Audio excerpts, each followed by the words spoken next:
자, 결국은 각자 도생으로 가는 건가? 21시간 남았다. 사전 투표까지는 뭐 21시간 남았는데 단일화 얘기죠. 그런데 사전 투표를 넘겨도 사실 단일화를 하려는 마음이 있으면 본투표 직전까지도 단일화는 할 수 있습니다만 시간이 중요한 게 아니라 마음이 중요한 거겠죠. 단일화를 할 의지가 이준석 후보에게 있느냐 없느냐. 결국은 그 문제인 것 같습니다.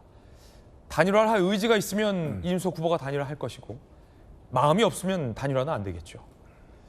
자, 여론조사 공표 금지 기간에 돌입했습니다. 공표 금지 기간 직전에 실시된 여론조사 결과 함께 보시죠.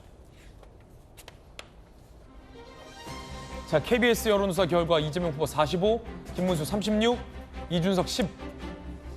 이준석 후보가 단일화를 할 의지가 있는지 없는지 잠시 후에 전해드리겠는데 만약에 김문수, 이준석 후보가 단일화가 된다면 45, 이재명 45, 두 사람의 지지율 합산은 46입니다.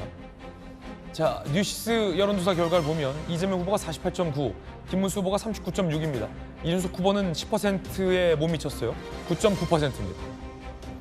역시 김문수, 이준석의 단일화 가능하다면 두 후보의 지지율이 합산이 꽤 높습니다. 이재명 49, 뉴스원의 여론조사 결과 한국갤럽, 김문수 36, 이준석 9%. 역시 이준석 후보는 10%를 얻지 못했습니다. 자, 여론조사 공표 금지 기간 전에 발표된 마지막 여론조사입니다.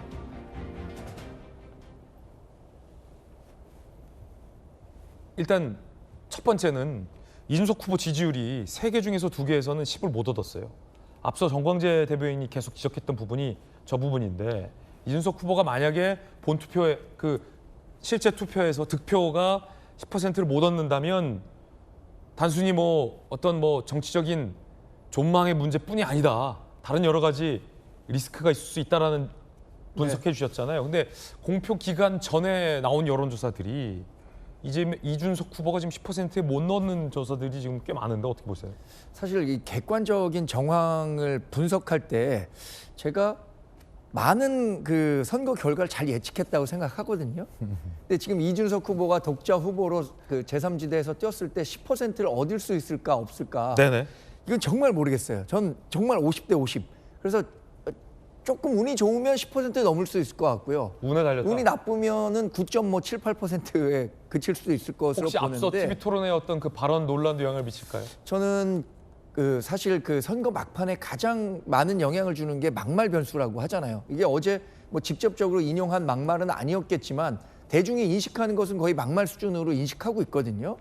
영향을 분명히 줄 수 있다고 보고요. 특히 이준석 후보에 대한 비호감도가 특정 연령과 또 성별에서 작용하고 있단 말이에요. 이게 어제 인용한 것에 대해서 가장 쉽게 말해서 반감을 갖고 20대 있는 여성에게 사람은 가장 취약하다. 20, 30대 여성분들은 정말 이준석 후보에 대해서 네네. 뽑고 싶지 않은 후보다라는 인식이 더 강화될 가능성은 크다고 봐야겠죠. 근데 이 10%를 얻느냐 못 얻느냐는 앞으로 이준석 후보가 이제 독자 후보로서 완주했을 때 정치를 하는 과정에서 굉장히 중요한 레퍼런스가 될 수 있을 거라고 생각합니다. 근데 지금 놓고 보면 이준석 후보는 완주 가능성이 크다고 봅니다. 앞으로 21시간 남았다고 하는데 사전 투표가 대략 대선에서는 30% 중반까지 올라가기 때문에 내일 사전 선거가 이루어지기 전까지 단일화 이루어지지 않으면 본 투표 때까지 단일화하겠다. 이건 아무 의미가 없는 거예요. 그래서 이런 전체적인 맥락을 봤을 때는 이준석 후보의 독자 출마 가능성 높아졌고요. 저는 그래서 우리 당의 자강 전략 분명히 그 전에도 좀 나왔어야 된다고 생각하지만 이 자강 전략을 하려면 결국엔 40% 중반을 우리 김문수 후보가 얻어야 된다는 건데 그러려면 보다 적극적인 중도층 흡수 메시지를 김문수 후보가 직접 내야 하는 시점에 왔다 이렇게 평가합니다. 정광재 대변인의 의견이었습니다. 지지율 추이 한번 보실까요? 아무래도 이제 앞으로의 여론조사는 없습니다. 그렇기 때문에 마지막 여론조사 결과를 좀 한번 오늘 분석해 볼 필요가 있을 것 같은데요. 지지율 추이입니다. 지지율 추이는 이렇습니다. KBS 여론조사와 리얼미터 여론조사를 보면 이재명 후보의 어떤 지지율 추이 46, 49, 45, 김문수 후보는 31, 34, 36, 이준석 후보는 88, 10. 자, 리얼미터는 50, 48, 49. 김문수 후보가 35, 38, 36, 이준석 후보가 8, 9, 10 이렇게 지금 추이가 되고 있거든요. 자, 대선 가상 대결. 그러니까 단일화 상황을 염두한 양자 가상 대결 한번 보시죠.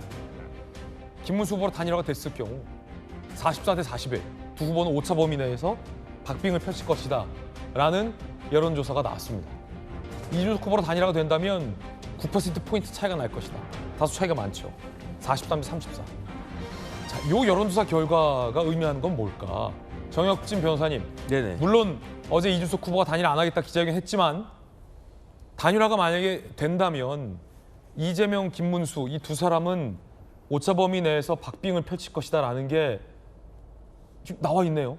그럴 수밖에 없는 게 지금 국민의힘이 여당 아니겠습니까? 어쨌든 뭐 여당이라고 할 수밖에 없겠죠. 그러니까 여당의 조직을 가지고 있고 그다음에 김문수 후보가 지금 인기가 많이 올라갔잖아요. 이전에 사람들이 잘 모르던 김문수가 아니고 특히 경기도지사 시절에 김문수 그 후보가 이런저런 많은 일들을 했던 것들이 그다음 또 설란영 여사에 대한 이미지도 좋고 그러니까 이준석 후보와 단일화가 되면 그러면 박빙을 펼칠 수도 있을 것 같은데 그런데 이준석 후보는 사실은 이준석 후보로 단일화가 된다고 하더라도 아직은 이준석 후보는 너무 어리다 이런 생각도 할 수밖에 없는 거고요. 그렇기 때문에 사실은 그 오늘 내로 단일화하는 게 굉장히 중요하다는 생각이 드는 게 그럼 국민의힘 입장에서는 네네. 지금 저 그래프를 다시 한번 우리 PD님이 띄워주시면 단일화를 안 하면 아까 3자 대결로 그냥 그렇게 끝나는 거고 네네. 단일화를 하면 44대 41 해볼만 하다라는 생각을 할 텐데 네네. 그 키는 이준석 후보가 쥐고 있으니 답답하고 뭐 할 노릇이겠군요. 그러니까요. 그 더군다나 이제 그 사전 투표가 이준석을 지지하는 사람들은 누구겠습니까? 젊은이들이잖아요. 젊은이들은 사전 투표를 많이 할까요? 적게 할까요? 많이 하지 않겠습니까? 그러니까 오늘까지 단일화하는 것이 그 효과를 위해서라도 굉장히 필요한데 그다음에 아무리 제가 생각해봐도 제가 이준석 후보라고 하면은 이쯤 되면 못 이기는 척하고 하면서 그러면서 어제 또 그 TV 토론까지 다 했겠다. 그러면서 단일화에 응할 것 같은데 그런데 이준석 후보는 뭐 본인이 자신이 있다라고 이야기하지만 누가 봐도 이준석 후보에 대한 투표는 사표가 되지 않겠습니까? 그러니까 저는 정광재 대변인하고 생각이 약간 다른 게 정광재 대변인은 지금 지지율 정도의 득표가 나올 거라고 생각하지만 저는 거기에 상당히 미치지 못할 것이다라는 그런 생각을 하거든요. 90이 안 될 거다. 네, 그러니까 단일화 해가지고 만약에 김문수 후보가 대통령 된다라고 하면 그거는 이준석 후보한테도 어마어마한 대박인 거고요. 그다음에 김문수 후보가 그 설령 낙선한다고 하더라도 이준석 후보에게는 어느 정도 그 입지가 룸이 있을 거라고 저는 아무리 생각해도 그런데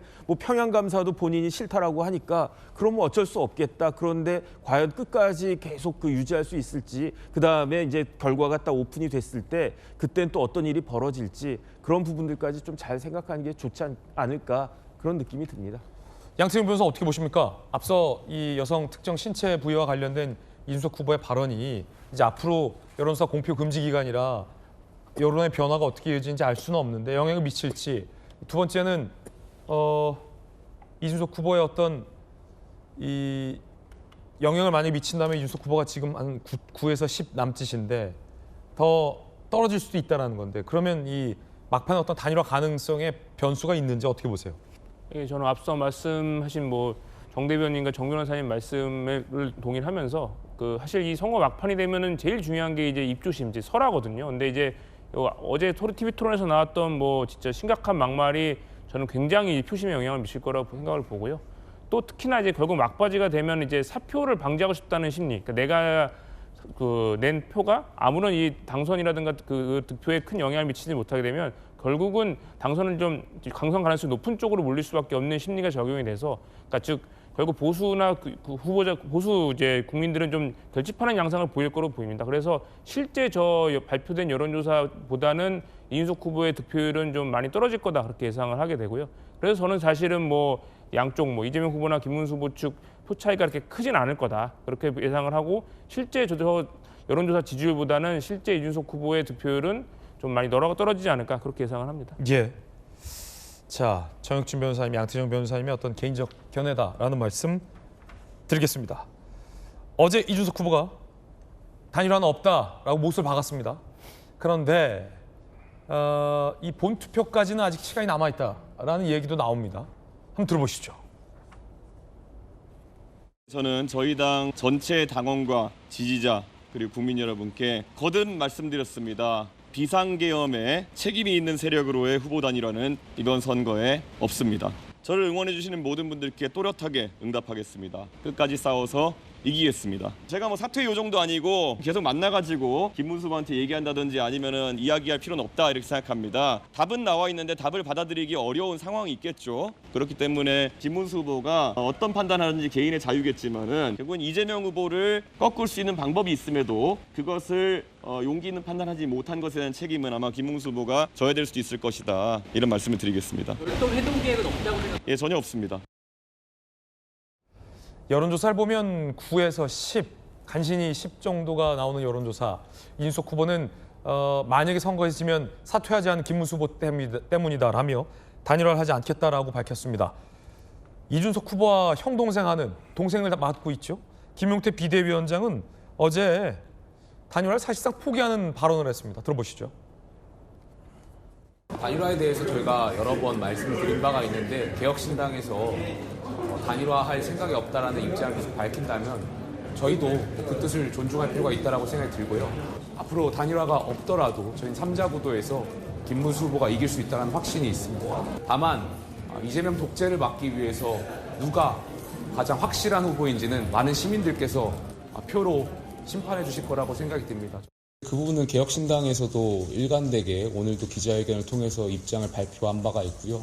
추가적인 부분에 대해서는 불투명하다라고 말씀 좀 드리겠습니다. 저는 저희 김문수 후보께서는 중도로의 확장을 더 확대하고 이준석 후보로는 진보 지지자들의 확장을 유도해서 이재명 총통체제를 함께 막아내야 된다고 생각합니다. 사실상 김용태 비대위원장이 좀 많이 기운 빠진 것 같다라는 관측도 나오고 있습니다. 단일화의 데드라인은 코앞으로 다가오고 있습니다.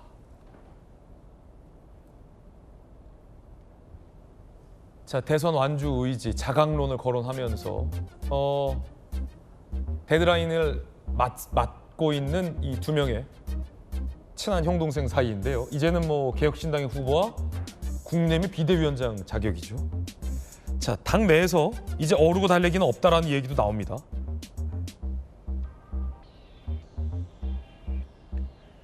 중진 의원, 당 차원의 어르고 달래는 조치 없을 것이다.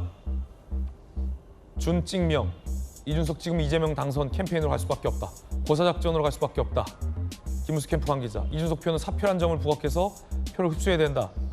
국민의힘 입장에서는 이준석 후보에게 그렇게 구애를 했는데 단일화를 하지 않는다면 고사시킬 수밖에 없다라는 전략도 뭐 당연히 나올 수밖에 없을 것 같습니다. 정광재 대변인님. 네. 뭐 현실적으로 준찍명 캠페인으로 갈 수밖에 없습니다. 아, 준찍명이다. 네. 이준석 후보 찍으면 이재명 후보가 대통령 된다. 이것은 1997년 그 이인재 후보가 출마하면서 결국 이인재 후보를 찍었기 때문에 김대중 후보가 당시에 대통령이 될 수 있었거든요. 네네. 지금도 거의 같은 구도라고 보고요. 저는 이 3자 구도와 관련해서 이준석 후보는 계속 동탄식 모델을 얘기하고 있는데 동탄의 유권자 구성과 우리 대한민국 전체 유권자 구성은 완전히 질적으로 큰 차이가 있습니다. 동탄 당시 그 지역구 평균 연령이 34세라고 알고 있고 이준석 후보도 당시에 그 사정을 잘 알고 있기 때문에 해당 지역을 픽해서 갔단 말이에요. 동탄식 모델보다는 저는 부산 수영구식 3자 모델 가능성이 크다고 보는데 부산 수영구에서는 장해찬 후보가 우리 당의 공천을 받았다가 여러 설화로 인해서 공천 취소가 됐죠. 당시에 무소속 후보로 완주를 했습니다.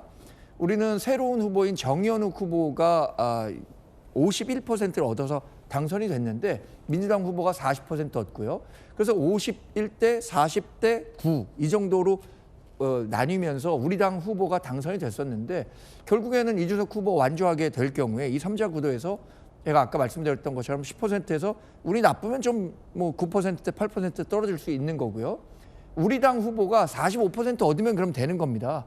그 부산 수영구식 모델로 가려면 그때도 당시에 장해찬 후보가 선거 직전에는 두 자릿수 이상의 지지율이 나왔어요. 무소속 후보로도.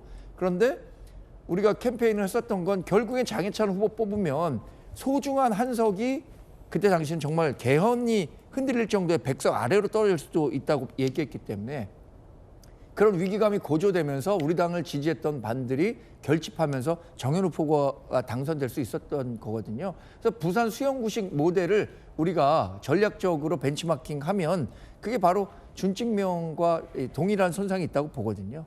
이런 적극적인 캠페인으로 우리 당 지지자들 또 이준석 후보를 찍으면 사표된다. 이거 당연하게 우리가 주장할 수밖에 없는 거죠. 예. 자, 김재원 이 후보 비서실장도 그런 얘기했습니다. 이준석 찍으면 이재명 된다. 길게 얘기 안 했군요. 짧게 얘기했군요. 이준석 후보, 이준석 뽑아 김재원 같은 구태를 물러나게 해보자. 당권 싸움에 대구시장 노릴 거다라며 김재원 비서실장도 저격했습니다. 자, 오늘 라디오에서 이준석 후보와 김재원 비서실장 인터뷰도 돼 있는데 한번 들어보시죠. 어제 TV토론 끝나고 김문수 후보하고 뭐 잔 30초라도 이야기 나눈 거 있습니까? 전혀 없었습니다. 원래 애초에 뭐 이것을 하자는 의도도 없었고 예. 이것에 논의가 오가는 것도 아니고 결국에는 시안 하나를 놓고 이야기한 것이지 저는 뭐 예. 별다른 뭐 일은 없었다고 생각합니다. 계속 민주당 쪽에서 그런 유언비어를 퍼뜨리고 그걸 통해 가지고 지지층을 흔들려고 하기 때문에 제가 예. 강하게 이야기할 수밖에 없었던 측면이 있습니다. 정치에서는 항상 마지막까지 끝을 봐야 끝을 알 수 있다는 말이 있는데요. 뭐 설사 오늘 밤 12시가 되어도 또 내일 아침 투표 시작 때까지 또다시 밤새 극적인 타협이 있을 수도 있습니다. 그래서 저희들은 희망의 놓지 않고 있습니다. 단 1%의 가능성은 남아있다 이런 말씀이세요? 그렇습니다. 그런데 이준석 후보 제가 바로 앞서서 인터뷰를 했는데 안 하겠다고 그러거든요. 예, 절대라는 말 자체가 뭐 정치권에서는 성립되지 않는 그런 말입니다. 또 하나는 그래요? 예, 강한 부정은 또 긍정의 신호일 수도 있고 충분히 이 단일화의 가능성은 남아있다고 생각을 합니다. 정치 변호사님 어떻게 보십니까? 이게 너무 희망회로 아니냐? 김재원 비서실장 하는 얘기가 앞서서 김재원 같은 구태 정치 뽑아내야 된다. 이준석 후보 그렇게까지 얘기했는데 단일화의 가능성은 있을 수 있다. 어떻게 보십니까? 글쎄요, 뭐 희망회로 맞는 것 같은데 그럼에도 불구하고 끝까지 진짜 6월 2일까지라도 계속적으로 노력하는 모습을 국민의힘 입장에서는요 보여줄 수밖에 없다. 만약에 6월 2일에라도 그 단일화가 되면 그걸로 인해 가지고 얻는 표는 굉장히 많지 않겠습니까? 그러니까 이번 대선은요 제가 봤을 때 누가 대통령이 되느냐도 중요하지만 누가 얼마나 득표를 하느냐도 굉장히 중요하지 않겠습니까? 예컨대 이재명 후보가 아주 큰 차이로 이기게 되면 그러면 국민의힘은 존속할 수가 있을 것인가? 저는 그런 생각까지 들고요. 그렇기 때문에 김문수 후보도 한 표라도 더 얻어야 되는 거고 그다음에 이준석 후보도 마찬가지인 거고 저는 어떤 생각이 드냐? 제가 봤을 때 단일화가 되지 않아가지고 패배한 가장 쓰라린 경험은 노태우, 김영삼, 김대중 그 세 명이 87년 대선 그때 아니었습니까? 그런데 그 이후부터는요 분열되는 것은 항상 보수였던 것 같아요. 그래가지고 나름 그 보수가 단합해가지고 대선에서 승리한 것은 윤석열, 안철수 그 단일화 말고는 사실 계속 이렇게 분열해가지고 그 정권을 스스로 넘겨주는 그런 모습이 아닌가 그런 생각이 들고 여기에 대해서 가장 큰 책임 만약에 이제 정권이 그 넘어가게 된다라고 교체가 된다라고 하면. 거기에 대한 가장 큰 책임은 윤석열 전 대통령을 비롯한 국민의힘이 되겠지만 그런데 그 이준석 후보도 그 책임에서 자유로울 수가 있겠는가 이런 부분들을 다시 한번 생각해야 되는 것이 아닌가 싶습니다. 정치 변호사님 의견입니다. 그런가 하면 이낙연 새미래민주당의 상임 고문이 어제 김문수 후보 지지 선언을 했습니다. 들어보시죠. 더불어민주당은 한 사람의 사법 리스크를 없애기 위해 입법권, 행정권, 사법권을 모두 장악하는 괴물 독재 국가로 가는 길을 선택했습니다. 당장 눈앞에 닥친 괴물 독재 국가 출현을 막는데 그가 가장 적합한 후보인 것은 분명한 사실입니다. 그래서 저는 저의 한 표를 그에게 주기로 했습니다. 자기들이 하고 있는 일이 어떤 공포감을 국민들에게 주고 있는가, 왜 한 번도 돌아보지 않고 왜 그 수많은 국회의원과 그 훌륭한 원로들 가운데 단 한 명도 자제하자는 얘기를 못합니까? 그러니까 국민들이 더욱더 불안해하고 공포감을 갖는 것 아니겠어요? 제가 괜히 이러겠습니까? 괜히 이러겠습니까? 총리까지 지냈고 당대표까지 지낸 이낙연 고문이 내가 괜히 이러겠느냐라는 얘기를 강조했습니다. 김민석 민주당 상임공동선대위원장이 삭돌하다라고 또 비난했습니다. 들어보시죠.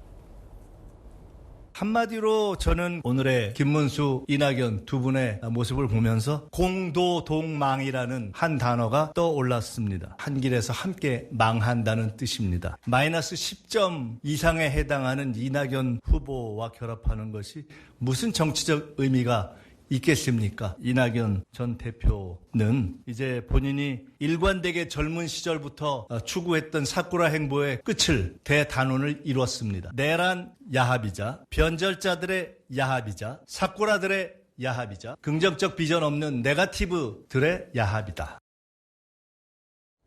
자, 그러자 새누리민주당이 이렇게 반박했습니다. 이낙연을 비난하기 앞서 절대 권력 앞에서 한없이 비굴한 자신들을 돌아봐라. 이재명 하수인들의 충성 경쟁이다 라고도 비판했습니다.